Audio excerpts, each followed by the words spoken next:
दोस्तों, अगर आपने अभी तक हमारा चैनल सब्सक्राइब नहीं किया है तो यहाँ क्लिक करके हमारे चैनल को सब्सक्राइब करें और इस नोटिफिकेशन बेल को भी दबाना ना भूलें, जिससे कि आप हमारी आने वाली हर वीडियोस की नोटिफिकेशंस पा सकें।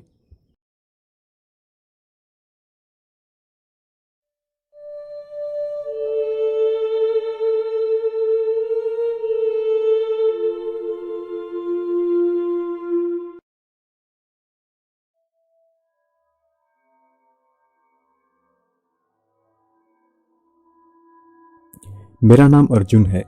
जो घटना मैं आपको बताऊंगा वह तब की है जब मैं कॉलेज में पढ़ता था।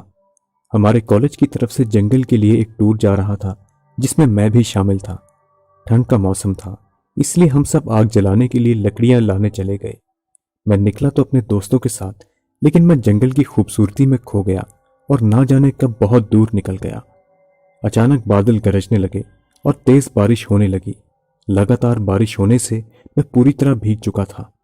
कहीं मुझे ठंड ना लग जाए, इसलिए मैं आसपास कोई शेल्टर ढूंढने लगा कि तभी मुझे एक लाल रंग की बिल्डिंग दिखाई दी और दूर से ही देखकर लग रहा था कि उसमें बहुत से लोग रहते हैं। मैं भागता हुआ उस बिल्डिंग में जा घुसा और एक नर्स से टकराते हुए बचा। वो नर्स मेरी हालत देखकर कहती, बहुत भीग चुके हो, बाईं और एक स्टोर रूम है, वहां जाकर कोई भी मिले तो उसे कहना कि सिस्टर जूलिया ने मुझे सूखे कपड़े देने को कहा है। मैं कुछ कदम आगे ही चला कि तभी मेरे कंधे पर किसी ने हाथ रखा।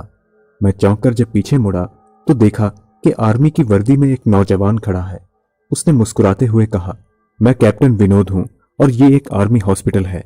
उसकी बात सुनकर मुझे थोड़ी राहत मिली और मैंने उसे जूलिया नर्स की कही हुई बातें बता दी कि तभी उसके चेहरे पर एक रहस्यमयी मुस्कान आ गई और वह बोला, तो तुम सिस्टर जूलिया से भी मिल चुके हो? चलो मैं तुम्हें कपड़े देता हूं, नहीं तो तुम्हें सर्दी लग जाएगी। तो मैं कैप्टन विनोद के साथ उनके कमरे में चला गया, जहां उन्होंने अपनी अलमारी में से मुझे कुर्ता पजामा दिया। मैं कपड़े बदलने जब बाथरूम में गया तो मेरी नजर बाथरूम की एक दीवार पर पड़ी जो खून से भरी हुई थी। मैं घबराकर बाहर निकलने लगा कि तभी मेरी नजर बाथरूम में लगे आईने पर पड़ी और जो मैंने देखा उससे तो मेरे होश उड़ गए। उस आईने में मेरा शरीर तो दिख रहा था, लेकिन मेरा सिर गायब था। यह सब देखकर मैं बेहद घबरा गया।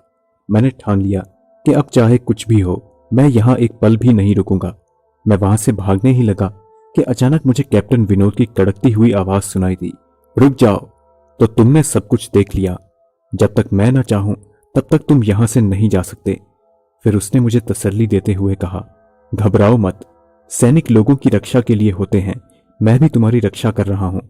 तुम बहुत दूर आ चुके हो और शायद आज अपने साथियों के पास नहीं पहुंच सकोगे।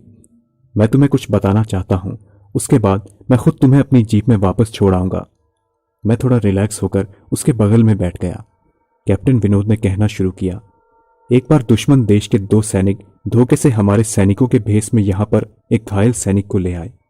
हमारे देश की सेना ने उसे बहुत ढूंढा, लेकिन वह नहीं मिला।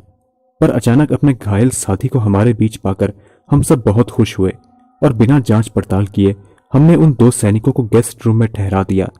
तभी एक जोरदार धमाका हुआ और पूरे का पूरा हॉस्पिटल एक खंडर में तब्दील हो गया और बदकिस्मती से उस ब्लास्ट में कोई नहीं बच पाया। कैप्टन की बातें सुनकर मुझे थोड़ा अजीब लगा और मैंने कहा कि यह अस्पताल तो बिल्कुल सही सलामत है और अगर उस ब्लास्ट में कोई नहीं बचा तो आप कैसे बच गए?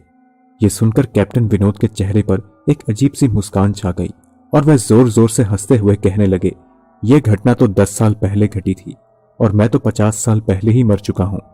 यह सुनकर मैं बेहोश हो गया और जब मेरी आंखें खुली तो मैं अपने दोस्तों से घिरा हुआ था।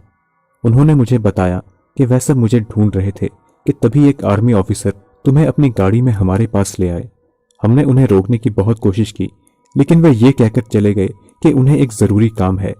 जब मैंने उनसे पूछा कि क्या वे कैप्टन विनोद थे तो सबने हाँ में जवाब दिया और अगले दिन मैं सबको लेकर उस अस्पताल की तरफ गया तो जो मैंने देखा उससे मेरे होश उड़ गए।